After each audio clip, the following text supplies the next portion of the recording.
ഒരു രാജ്യത്തിന്റെ ഭരണാധികാരി ദുർബലനായി മാറുമ്പോൾ ആ രാജ്യം തന്നെ അതിന് വില നൽകേണ്ടി വരും എന്നതിൻ്റെ ഏറ്റവും പുതിയ തെളിവായി മാറുകയാണ് ഇന്ത്യ മഹാരാജ്യം. നമ്മുടെ ഇന്ത്യ മഹാരാജ്യത്തെ കഴിഞ്ഞ കുറച്ച് ദിവസങ്ങളായി വരുതിയിൽ വരുത്തുക എന്ന ലക്ഷ്യത്തോടെ ഭീഷണിക്കുമേൽ ഭീഷണി ഉന്നയിച്ചു കൊണ്ടിരിക്കുകയാണ് അമേരിക്കൻ പ്രസിഡന്റായ ഡൊണാൾഡ് ട്രംപ്. ഡൊണാൾഡ് ട്രംപ് പറയുന്നത് റഷ്യയിൽ നിന്നുള്ള അസംസ്കൃത എണ്ണയുടെ ഇറക്കുമതി ഇന്ത്യ നിർത്തിവച്ചില്ലെങ്കിൽ ഇന്ത്യൻ ഉൽപ്പന്നങ്ങൾക്ക്, ഇന്ത്യയിൽ നിന്നും അമേരിക്കയിലേക്ക് കയറ്റുമതി ചെയ്യുന്ന ഉൽപ്പന്നങ്ങൾക്ക് 25% നികുതി എന്നത് ഗണ്യമായി വർദ്ധിപ്പിക്കുമെന്നാണ് കഴിഞ്ഞ ദിവസവും അമേരിക്കൻ പ്രസിഡന്റ് ഭീഷണിപ്പെടുത്തിയത്.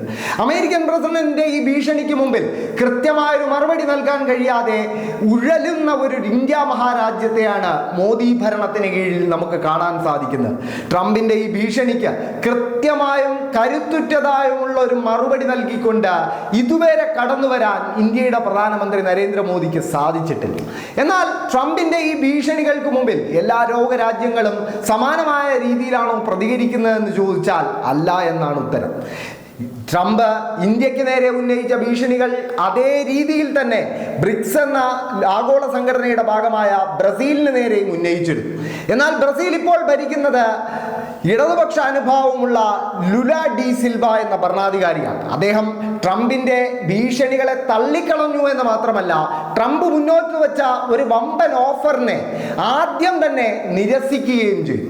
ട്രംപ് ബ്രസീലിയൻ ഭരണാധികാരിക്ക് മുമ്പിൽ വെച്ച ഓഫർ എന്ന് പറയുന്നത് ഈ താരിഫ് വർധനയെ കുറിച്ച് ചർച്ച ചെയ്യാൻ ഏത് നിമിഷവും തന്നെ വിളിക്കാൻ ബ്രസീൽ ഭരണാധികാരിക്ക് അവസരമുണ്ട് എന്നായിരുന്നു. എന്നാൽ അങ്ങനെ ഒരു അവസരം തനിക്ക് ആവശ്യമില്ല എന്നും താൻ ട്രംപിനെ വിളിക്കില്ല എന്നും പകരം ചൈനയുടെ ഭരണാധികാരിയായ ഷീ ജിൻപിങ്ങിനെയും ഇന്ത്യയുടെ പ്രധാനമന്ത്രിയായ നരേന്ദ്രമോദിയെയും താൻ വിളിക്കുമെന്നും ബ്രിക്സ് രാജ്യങ്ങൾക്കിടയിലുള്ള വ്യാപാര ബന്ധം ഗണ്യമായി വർദ്ധിപ്പിക്കാൻ താൻ പദ്ധതിയിടുന്നു എന്നും ട്രംപിന് മറുപടിയായി ലുല ഡി സിൽവ വ്യക്തമായി പറയുകയുണ്ടായി.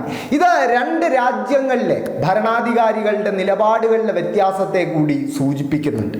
ട്രംപ് ഭരണകൂടം അധികാരത്തിൽ വന്നത് മുതൽ തന്നെ ഇന്ത്യയിലെ വ്യാപാര മേഖല ഒരാശങ്കയിലാണ്. കാരണം ട്രംപ് ഭരണകൂടം ആദ്യം നടപ്പാക്കിയ സ്റ്റീൽ, അലുമിനിയം ഉൽപ്പന്നങ്ങൾക്കുള്ള ഇറക്കുമതി തീരുവ, അധിക തീരുവ, അത് ഏറ്റവും ഗുരുതരമായി ബാധിച്ചത് ഇന്ത്യയാണ്. കാരണം ഇന്ത്യയിൽ നിന്നും വൻതോതിൽ കഴിഞ്ഞ കുറച്ച് വർഷങ്ങളായി അമേരിക്കയിലേക്ക് അലുമിനിയം, സ്റ്റീൽ ഉൽപ്പന്നങ്ങൾ കയറ്റുമതി ചെയ്യുന്നുണ്ട്.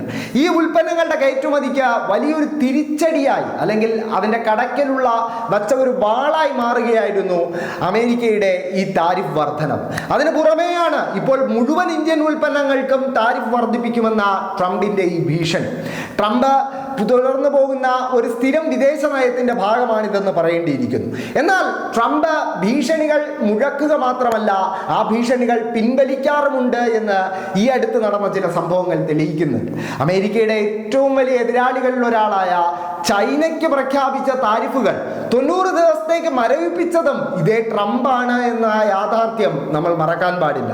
എന്നാൽ എന്തുകൊണ്ടാണ് ചൈന പോലും അമേരിക്കയിലേക്ക് വൻതോതിൽ കയറ്റുമതി നടത്തുന്ന ചൈന പോലും അമേരിക്കയുടെ ഈ ഭീഷണികൾക്ക് മുമ്പിൽ വ്യക്തമായൊരു നിലപാട് സ്വീകരിക്കുമ്പോൾ ഇന്ത്യയേക്കാൾ ചെറിയൊരു രാഷ്ട്രമായ, സാമ്പത്തികമായും സൈനികമായും ഒക്കെ ഇന്ത്യയേക്കാൾ ചെറിയൊരു രാഷ്ട്രമായ ബ്രസീലിന് പോലും ശക്തമായൊരു നിലപാട് സ്വീകരിക്കാൻ കഴിയുമ്പോൾ അത്തരത്തിലൊരു ശക്തമായ നിലപാട് സ്വീകരിക്കാൻ കഴിയാതെ ഉഴലുകയാണ് മോദി ഭരണത്തിന് കീഴിൽ നമ്മുടെ ഇന്ത്യ മഹാരാജ്യം. ട്രംപ് ഓരോ ഭീഷണി ഉന്നയിക്കുമ്പോഴും ഇന്ത്യയുടെ വിദേശകാര്യ വിദഗ്ധർ ചില കാര്യങ്ങൾ വിശദീകരിച്ച് രംഗത്ത് വരുന്നു എന്നതിനപ്പുറം ഇന്ത്യയുടെ പ്രധാനമന്ത്രിയായ നരേന്ദ്രമോദിക്ക് അദ്ദേഹത്തിന്റെ മുൻകാല സുഹൃത്തു കൂടിയായ ട്രംപിന് ഒരു മറുപടി നൽകാൻ കഴിയുന്നില്ല എന്നത് രാജ്യത്തിന്റെ തന്നെ അന്തസ്സിന്, അല്ലെങ്കിൽ അന്താരാഷ്ട്ര തലത്തിലുള്ള നമ്മുടെ നിലപാടുകൾക്ക് ഒരു തിരിച്ചടിയായി മാറുന്നുണ്ട്.